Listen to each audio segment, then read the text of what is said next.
ഒരു വലിയ വ്യവസായി ഉണ്ടായിരുന്നു. പണത്തിനൊരു കുറവുമില്ല. വലിയ വീട്, വില കൂടിയ കാറുകൾ, ബിസിനസ് സാമ്രാജ്യം എല്ലാം ഉണ്ടായിരുന്നു. പക്ഷേ ഒരു ദിവസം അദ്ദേഹം തൻ്റെ സുഹൃത്തിനോട് പറഞ്ഞു, എന്താണെന്നറിയില്ല, എനിക്ക് മനസ്സിന് ഒരു സന്തോഷവുമില്ല, ഒരു സമാധാനവുമില്ല. സുഹൃത്തൊന്നും പറഞ്ഞില്ല. പിറ്റേന്ന് രാവിലെ അദ്ദേഹത്തെയും കൂട്ടി ഒരു സർക്കാർ ആശുപത്രിയിലേക്ക് പോയി. അവിടെ ഒരു വാർഡിൽ പ്രായമായ ഒരാൾ ജനലിലൂടെ പുറത്തേക്ക് നോക്കി ചിരിച്ചുകൊണ്ടിരിക്കുകയായിരുന്നു. വ്യവസായിക്ക് അത്ഭുതമായി. അദ്ദേഹം വൃദ്ധനടുത്തെത്തി ചോദിച്ചു, അങ്ങ് എങ്ങനെയാണ് ഇത്ര സന്തോഷവാനായിരിക്കുന്നത്? വയോധികൻ മന്ദഹസിച്ചു. മോനെ, 3 മാസമായി ഞാൻ ഈ കിടക്കയിലാണ്. ഇന്ന് ഡോക്ടർ എന്നോട് പറഞ്ഞു ഇനി 2 ആഴ്ചയ്ക്കുള്ളിൽ വീട്ടിൽ പോകാമെന്ന്. എൻ്റെ കൊച്ചുമകൾ എല്ലാ ദിവസവും അപ്പൂപ്പ എപ്പോഴാണ് വീട്ടിലേക്ക് വരുന്നതെന്ന് ചോദിച്ച് ബഹളം ഉണ്ടാക്കിക്കൊണ്ടിരിക്കുകയാണ്. ഇനി അവളെ നേരിൽ കാണാമല്ലോ, അതാണ് എൻ്റെ സന്തോഷം. അത് പറഞ്ഞപ്പോൾ ആ വയോധികൻ്റെ കണ്ണുകൾ നിറഞ്ഞു. ആ കണ്ണീരിൽ വേദനയായിരുന്നില്ല, പ്രതീക്ഷയായിരുന്നു.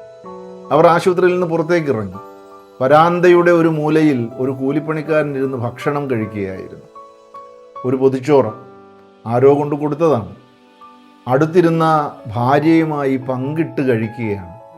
ഓരോ ഉരുളയും കഴിക്കുമ്പോൾ അയാൾ ചിരിച്ചു, ഭാര്യയും ഒപ്പം ചിരിച്ചു.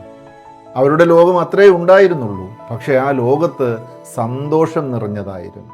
വ്യവസായി സുഹൃത്തിനോട് ചോദിച്ചു, ഇവർക്കൊന്നും ഇല്ലല്ലോ, എന്നിട്ടും ഇവർ ഇത്ര സന്തോഷത്തോടു കൂടി ഇരിക്കുന്നു.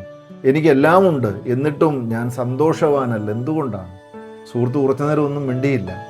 ശേഷം ഒരു വാചകം മാത്രം പറഞ്ഞു, നീ ജീവിതം മുഴുവൻ നിന്നേക്കാൾ കൂടുതലുള്ളവരെ നോക്കിയാണ് ജീവിച്ചത്.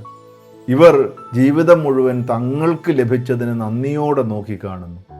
ആ വാക്കുകൾ അയാളുടെ ഉള്ളിൽ എവിടെയോ പതിഞ്ഞു. അന്ന് രാത്രി വർഷങ്ങൾക്കു ശേഷം വീട്ടിലെ ഡൈനിങ് ടേബിളിൽ ഇരുന്ന് ഭക്ഷണം കഴിക്കുമ്പോൾ ആദ്യമായി ഭക്ഷണത്തിൻ്റെ രുചി അയാൾ അറിഞ്ഞു. മക്കൾ സംസാരിക്കുമ്പോൾ ആദ്യമായി ഫോൺ മാറ്റിവെച്ച് കേട്ടിരുന്നു. വീട്ടിലെ ജനലിലൂടെ വീശിയെത്തിയ കാറ്റുപോലും അന്നാണ് അയാൾ ആസ്വദിച്ചത്. കാരണം അന്ന് ആദ്യമായാണ് അയാൾ മനസ്സിലാക്കിയത്, സന്തോഷമെന്നത് പുതിയതായി വാങ്ങേണ്ട സാധനമല്ല, ഇതിനകം തന്നെ ജീവിതം തന്നിട്ടുള്ള അനുഗ്രഹങ്ങൾ തിരിച്ചറിയാൻ തുടങ്ങുന്ന നിമിഷമാണ് എന്ന്. വോയിസ് ടോക്സിൽ വീണ്ടും കാണാം.